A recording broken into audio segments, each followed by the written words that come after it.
चल जाबो देखेला कुकरा पाठे देवताला। चल जाबो देखेला कुकरा पाठे देवताला। चल जाबो देखेला कुकरा पाठे देवताला। चल जाबो देखेला कुकरा पाठे देवताला। भेजे है गाँवों गाँव घर घर मोदे है नेवताला नेवताला। चल जाबो देखेला कुकरा पाठे देवताला। चल जाबो देखेला कुकरा पाठे देवताला।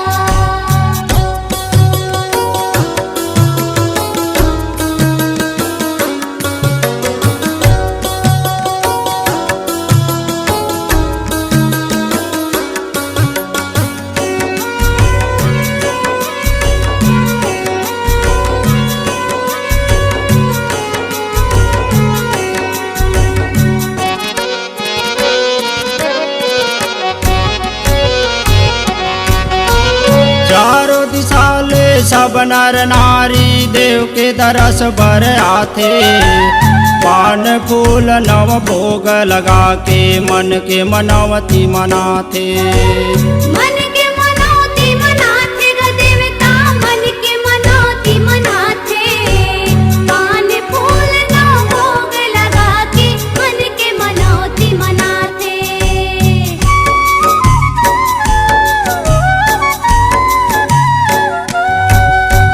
चारों दिशा ले सब नर नारी देव के दरस बर आथे।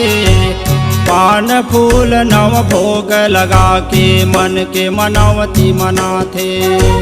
मन के मनौती मनाथे ग देवता मन के मनौती मनाथे। पान फूल नौ भोग लगा के मन के मनौती मनाथे।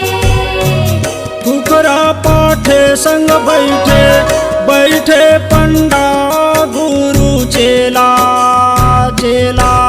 चल जाबो देखेला कुकरा पाठे देवताला। चल जाबो देखेला कुकरा पाठे देवताला।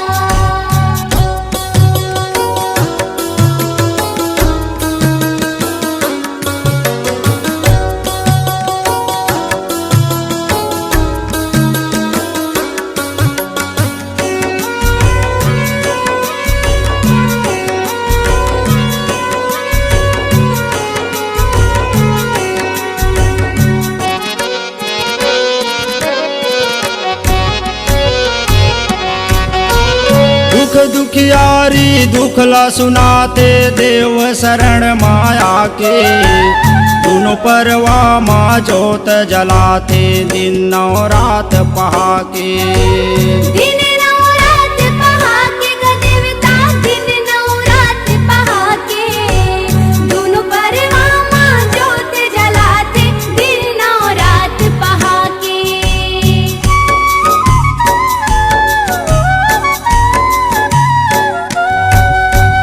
दुख दुखियारी दुखला सुनाते देव शरण माया के।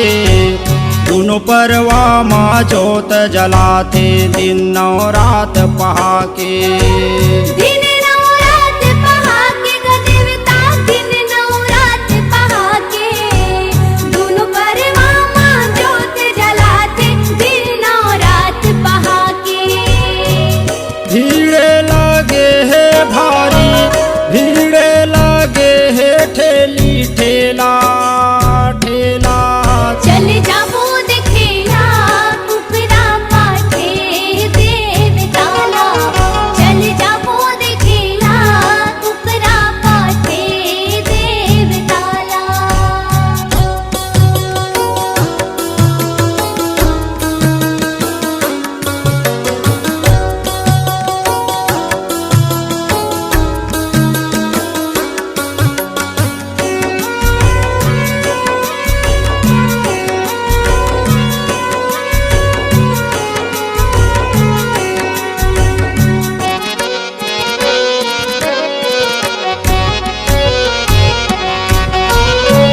कुकरा पाठ के शीतल छैहा सब देवतन के बसेरा।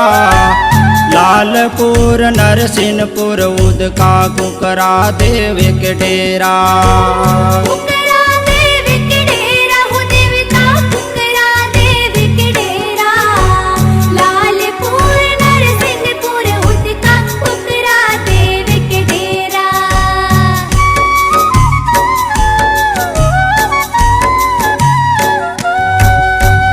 कुकरा पाठ के शीतल छैहा सब देवतन के बसेरा। लालपुर नरसिंहपुर उदका कुकरा देव के डेरा। कुकरा देव के डेरा हो देवता कुकरा देव के डेरा। लालपुर नरसिंहपुर उदका कुकरा देव के डेरा। ध्रुवे में दयालु राम संजय सरोज ज्ञान के चेला चेला। चल जाबो दिखेला कुकरा पाठे देवताला। चल जाबो दिखेला कुकरा पाठे देवताला। चल जाबो दिखेला कुकरा पाठे देवताला। चल जाबो दिखेला कुकरा पाठे देवताला। चल जाबो दिखेला कुकरा पाठे देवताला। चल जाबो दिखेला कुकरा पाठे